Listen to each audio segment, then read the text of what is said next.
Timóteo, capítulo 1, versículo 5, a princípio.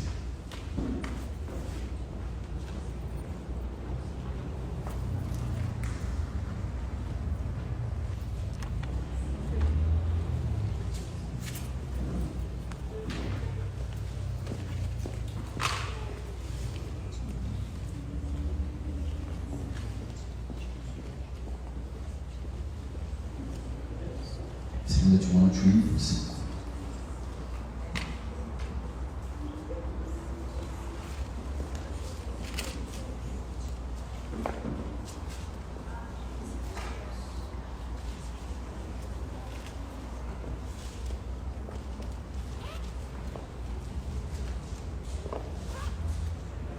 Paulo escreve para Timóteo e diz: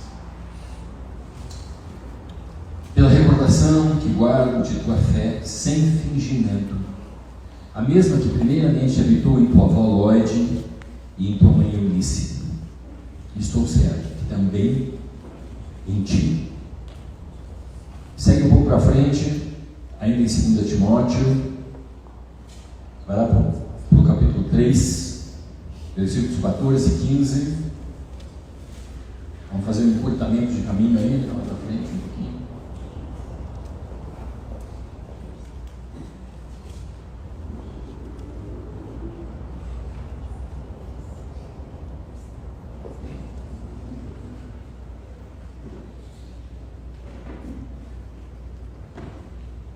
Paulo dizendo: tu, porém, Timóteo, permanece naquilo que aprendeste e de que foste inteirado,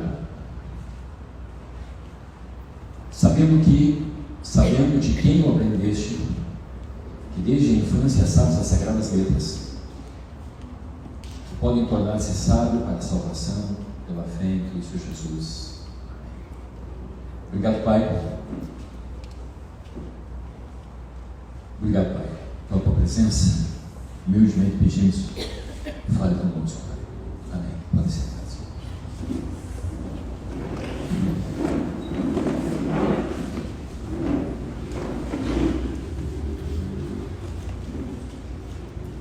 Nós vemos aqui Paulo dizendo para Timóteo, né? Ele diz: Timóteo, eu recordo quando estive com você e vi a tua fé sem fingimento.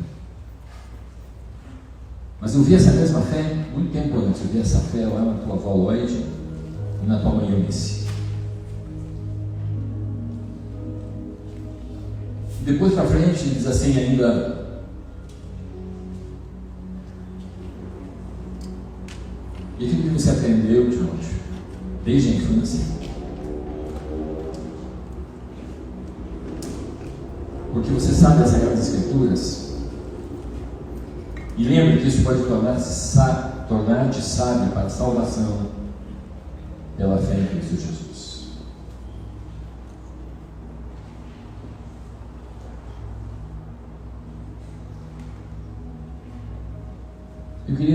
Eu gosto muito de ir, porque quando eu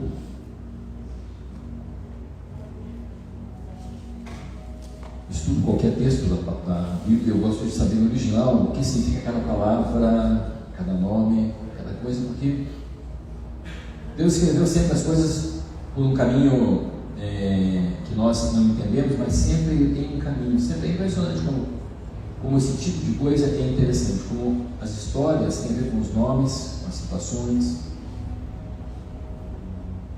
e como isso está tudo ligado, né? Vocês conhecem a história do Código da Bíblia lá, que o pesquisador acabou descobrindo que, à medida que ele lê a Bíblia no original, lá no hebraico, né, ele começa, de tempos em tempos, ele para e sempre encontra alguma coisa de tempos em tempos. Por exemplo, ele conta lá 1, 2, 3, 4, 5, 6, 7 letras, conta mais 7, e vai formando palavras daquilo, situações, frases. A Bíblia é toda assim. É muito interessante, você pode procurar se informar sobre o Código da Bíblia, você vai gostar bastante, bem interessante. Porque a Bíblia, sendo a palavra de Deus, ela foi toda desenhada dentro de um projeto para nos alcançar. E quanto mais nós nos aprofundamos nela, ela mais se abre, mais se revela. Cada vez ela se revela mais. E então eu fui procurar lá e descobri que Timóteo significa aquele que honra a Deus. Timóteo é aquele que honra a Deus. Timóteo era um morador de Listra, e Listra significa resgate.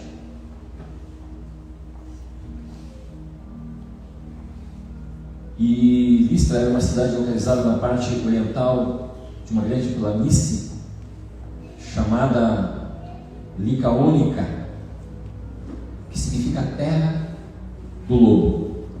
É uma região da Ásia Menor. O pai de Timóteo era grego, a mãe era judia. Ele foi companheiro e cooperador de Paulo. O Paulo chamava ele de meu filho amado. Meu filho amado. Então eu queria resumir aquilo que nós lemos a partir de uma interpretação do significado das coisas. Assim, aquele que honra a Deus mora na cidade de resgate, que fica na terra do lobo. Sabe que João 10,10 diz: o ladrão veio senão para matar e destruir, eu vim para que vocês tenham vida e tenham vida em abundância. E continua ainda dizendo no versículo 11 e 12, diz assim: eu sou o bom pastor, e o bom pastor dá a vida pelas ovelhas. E no último versículo diz: o mercenário que não é pastor, a quem não pertencem as ovelhas, vê vir o lobo e abandona as ovelhas e foge. Então o lobo as arrebata e dispersa. No original, as arrebata e dispersa significa que leva a força e as divide. Então, se nós fizermos um resumo só da interpretação das palavras no original para cá, nós vamos dizer assim: que aquele que honra a Deus mora em uma cidade de resgate, de refúgio, uma cidade de Deus, que fica na terra daqueles que querem dividi-los e levá-los à força. Essa parece a nossa história, meu Deus. Estamos resgatando no mundo e nos tirando das trevas para a sua maravilhosa luz, como está escrito. Mas aquele que honra a Deus mora numa cidade de refúgio. Deus está sempre protegendo ele. Então, o que me fez pensar que o tipo de homem e mulher que aprendeu a honrar a Deus, o tipo de homem e mulher que aprendeu a honrar a Deus, primeiro que ele está protegido, né? Mesmo em um mundo governado pelo diabo, que quer desviá-los dos caminhos e propósitos de Deus. E como aprendeu a honrar a Deus? Essa é a pergunta. E Paulo está dizendo: conheço tua identidade em Cristo, sem fingimento. A mesma que habitou em tua avó e depois em tua mãe.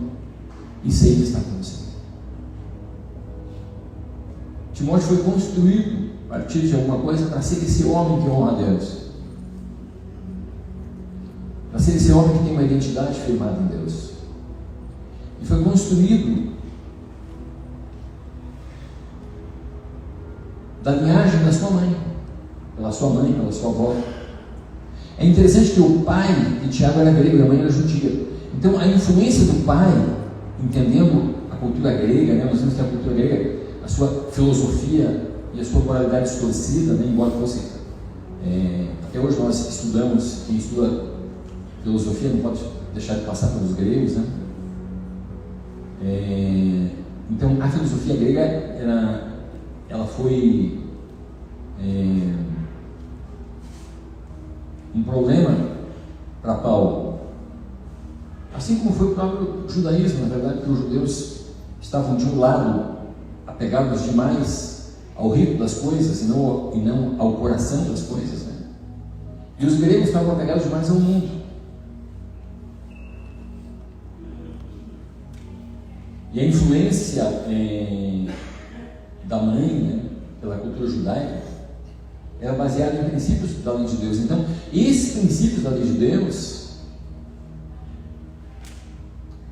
apesar de que a cultura judaica tinha sido um problema por causa do legalismo, ainda assim, esse tipo de cultura construiu. Por que ele não falou do pai dele? Por que falou da avó e da mãe? Porque falou de uma linhagem, de uma linha de construção.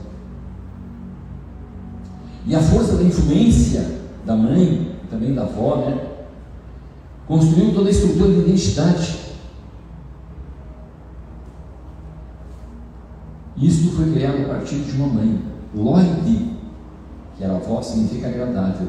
Eunice significa vitória, né? E nós vemos então que Lloyd foi agradável diante de Deus para produzir vitória, para que Timóteo pudesse honrar Deus e pudesse ser um homem de Deus fortalecido nas coisas de Deus. Salmo 22 diz: contudo, tu és quem me faz nascer e me preservaste, estando eu ainda no seio da minha mãe. A ti me entreguei desde o meu nascimento, desde o ventre da minha mãe, tu és meu Deus. Vemos a importância então de uma mãe na formação de um filho.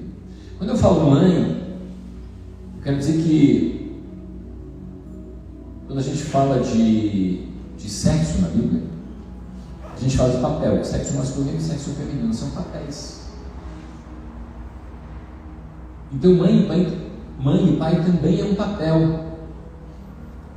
Por isso Paulo vai dizer que ele é pai daqueles que ele trouxe para o Evangelho, né? Por isso nós chamamos, né, o pastor de pai muitas vezes, né? A Igreja Católica usa até a expressão padre, que significa pai, né, em espanhol.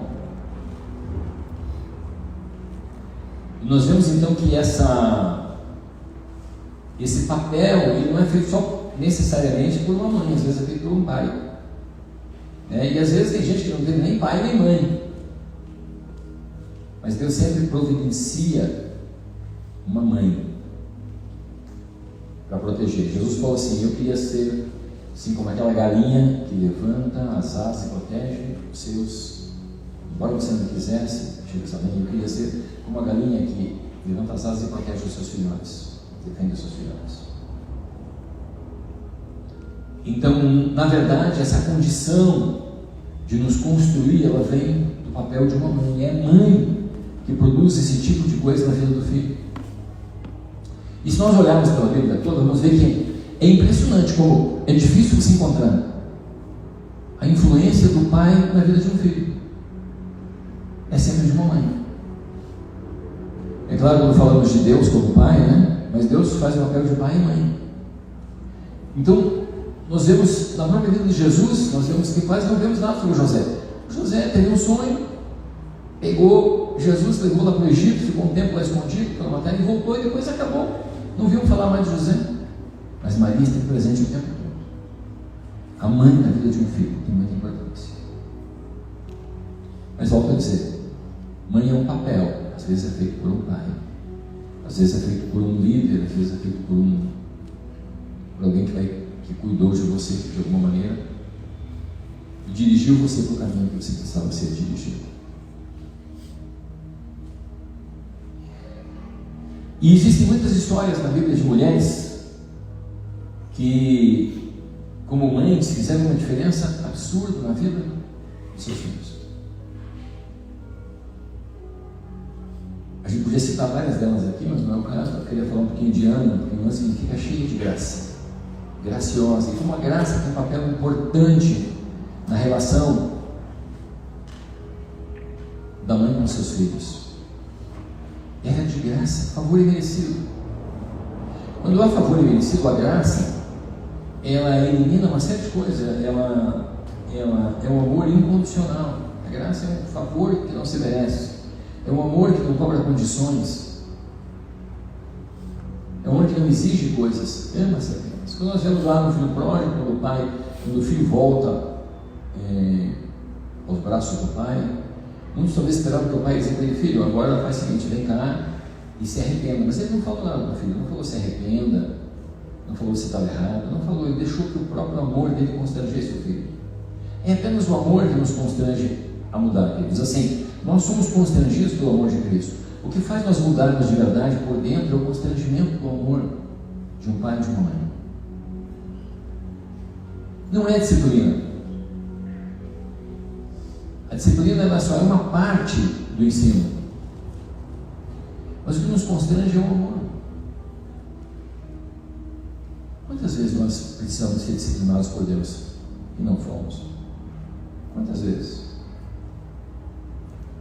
Mas Deus estava lá sempre, pacientemente esperando que a gente mudasse a rota do nosso caminho.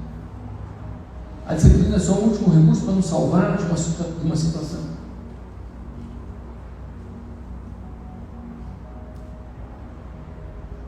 Tem uma mãe cheia de papel, e tem uma mãe chamada Ana, cheia de graça. Significa cheia de graça. E ela não tem um filho, mas ela vai buscar diante de Deus pelo seu filho. Ela começa a orar e pedir a Deus que ela tem um filho, ela é estéril.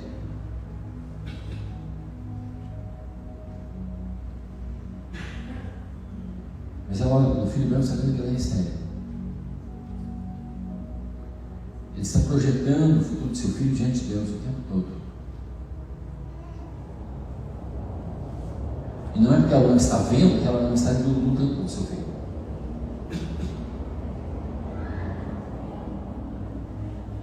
Uma mãe sempre está lutando antes. Ela está lutando já no ventre, quando a criança está no ventre, ela está lutando pelo seu filho. Ela está guerreando pelo seu filho já no ventre, ela está sofrendo pelo seu filho no ventre. Não tem mãe sem sofrimento, não tem mãe sem luta.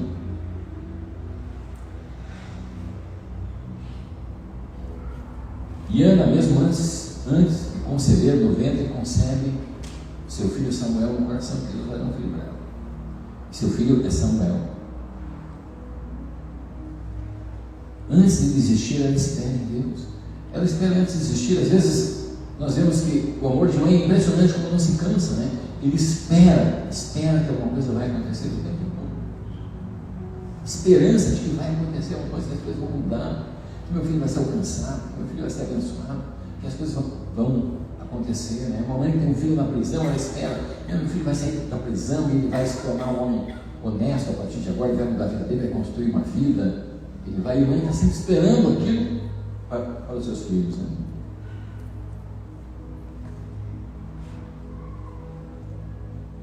Não é sem motivo que muitos dizem que o amor de Deus se manifesta na mãe, né? Porque é amor de Deus mesmo.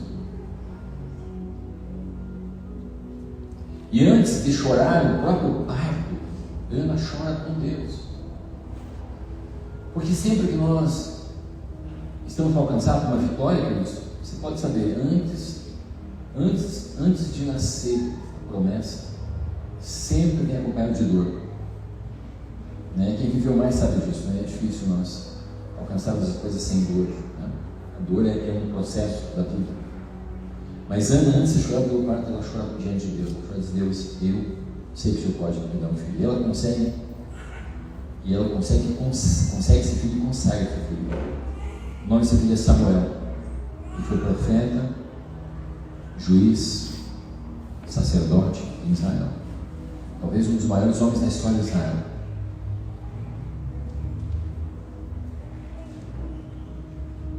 A história de Israel nunca foi a mesma depois de Samuel. Samuel mudou a história de Israel. Se você estuda Israel, a história de Israel, tem que estudar o profeta Samuel para entender o juiz, né? O profeta Samuel, porque realmente Israel mudou a sua história a partir dele. Mas aquela mãe pagou o preço. Alguém falou que a felicidade caminha com o sofrimento. Né? Eu penso que isso é uma verdade.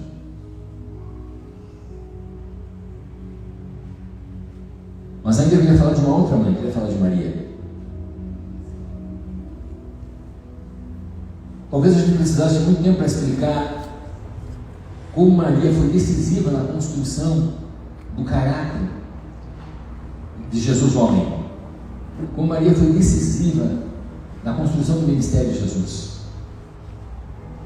Como ela se importou, como ela esteve presente o tempo todo, como ela foi decisiva para que Jesus pudesse mudar a história do mundo. Se Ana, com Samuel mudou a história de Israel, e nós falamos da aliança de Timóteo, que Timóteo é parte da mudança da história da igreja. E nós vemos agora que Maria é responsável pela mudança dessa história da humanidade ao lado de Jesus. E nós perguntamos, por que Deus escolheu Maria? Uma coisa bem interessante, porque tal qual como Ana, ela era cheia de graça.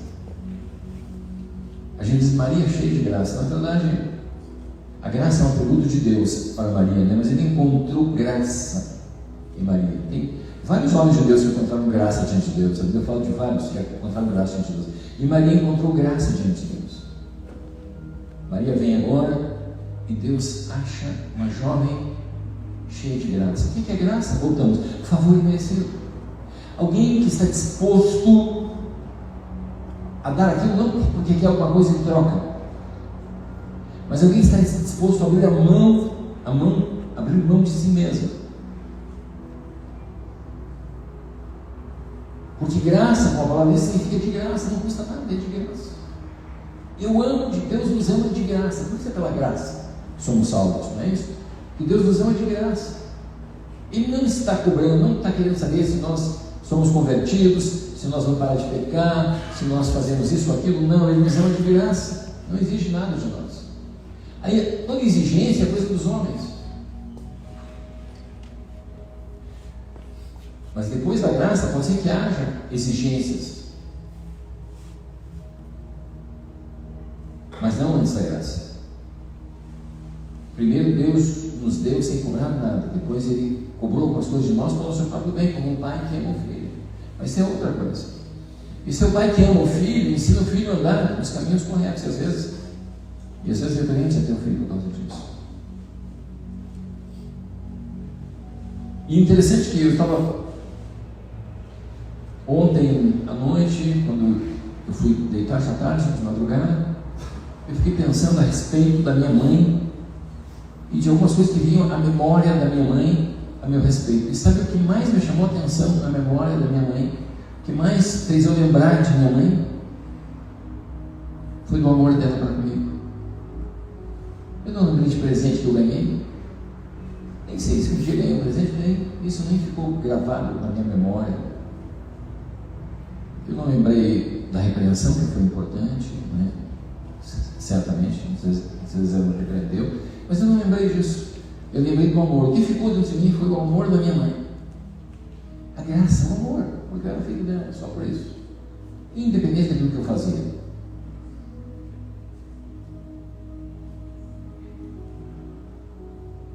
Porque Deus escolheu Maria porque é cheia de graça. É interessante que a questão cheia de graça, ela é tão poderosa porque nós somos salvos pela graça, mas também como Salvador. Então a salvação, que é como Salvador, é também pela graça desse mesmo Salvador.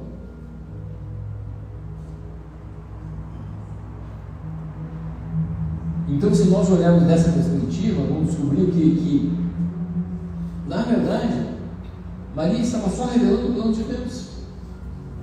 Assim como Ana revelou o plano de Deus, assim como Eunice revelou o plano de Deus. Revelando o plano de Deus, um plano de amor pelo mundo incondicional, amor por seus filhos. Deus ama de maneira irritante os seus filhos. O padre Marcelo Rossi não, o padre Fábio de Mello.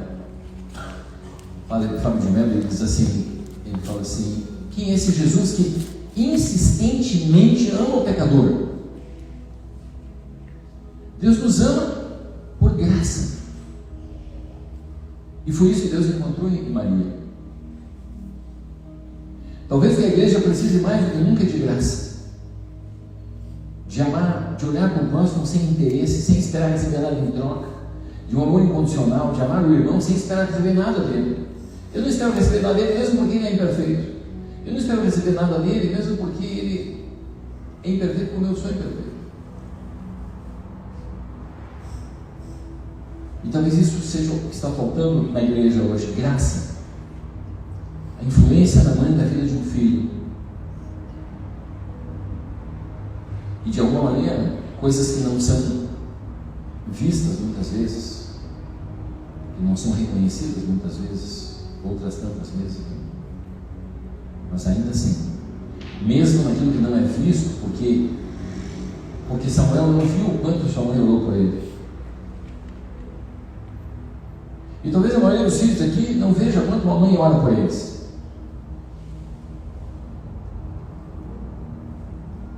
Mas mesmo assim, sem ser visto muitas vezes, sem ser reconhecido muitas vezes, aquilo que está acontecendo, sem ser reconhecido, sem ser vista muitas vezes, ainda assim ninguém influencia mais que uma mãe. A mãe é o projeto de Deus para a transformação do mundo.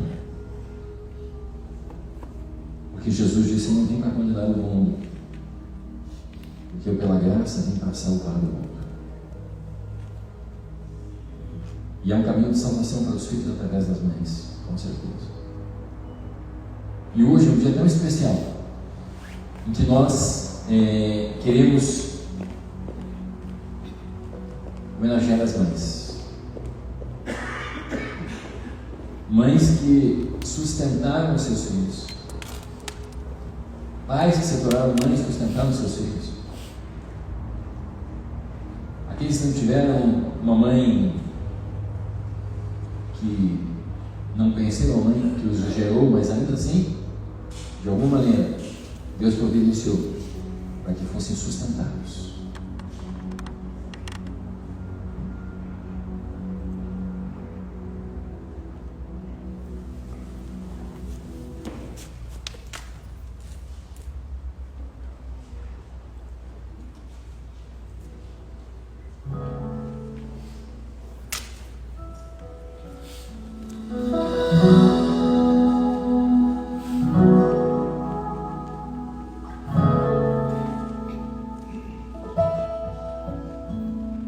Herança de Deus, presente do céu, são meus filhos.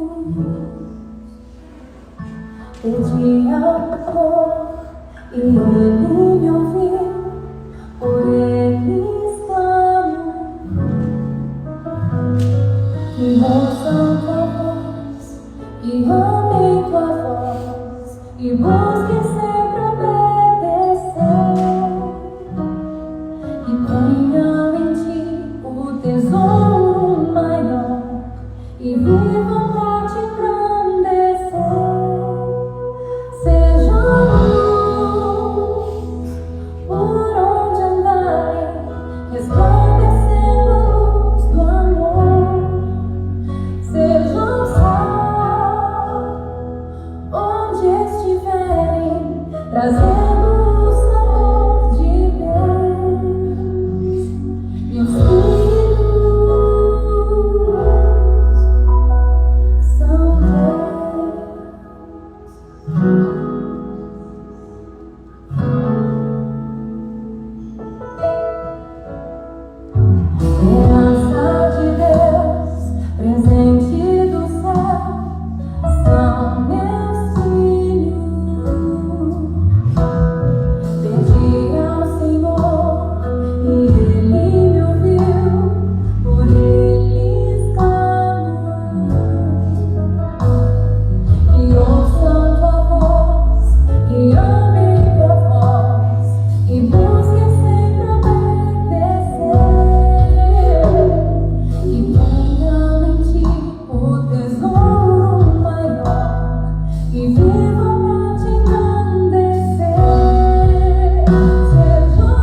hoje, queremos convidar as mães dele aqui na frente.